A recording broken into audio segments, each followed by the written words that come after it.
understand why the absent parent suddenly becomes present after all of the work is done. All human relationships are motivated by the desire to gain power and privilege, and key word is to be effortless doing it. Why would a deadbeat father appear after all the work has been done already? This is a simple formula of exploitation. Get someone else to do the work and put in all the effort and go through all the pains and hardship. Once the work is done and well done, snatch in and take credit. Every form of exploitation works the same way. Think about how colonization works. Think about how your toxic colleague or your boss swoops in the last minute and takes credit for the work that you've done by putting their name on it. Or presenting the project without having done any work and just putting their name on it, and then mysteriously your name gets erased or never gets included. Men always had male privilege and they understand this game. They're also aware that the majority of the women that they encounter have been oppressed to the point of not understanding the basics of power games.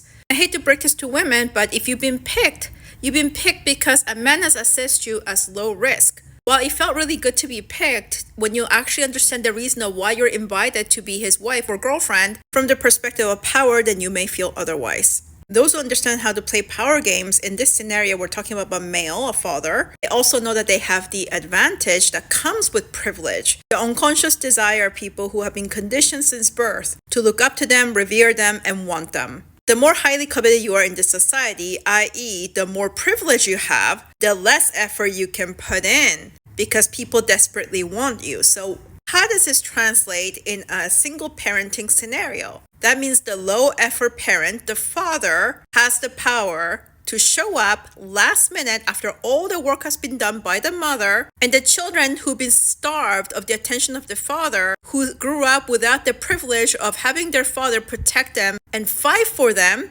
are so hungry and desperate for his presence that his 5-minute presence means much more than the 20 years of work that the mother put in, while she gave up her youth, her life force energy, her wellness and comfort, opportunities in career, etc. Now, how does this translate in the work setting? The person who has the most social power can do the same to you. Their mistakes are easily forgiven by others, and they're socially permitted to put minimal effort, and the result is getting 100 times more impact without having to fight for it like you did. When you understand yourself, human motivation, and how the world works from the perspective of power and privilege, you can wisely and effectively protect yourself, find solutions, but more than anything, prevent falling into devastating consequences in a situation where there's a lot of power gap, where you have to take on a lot of risks with minimal leverage.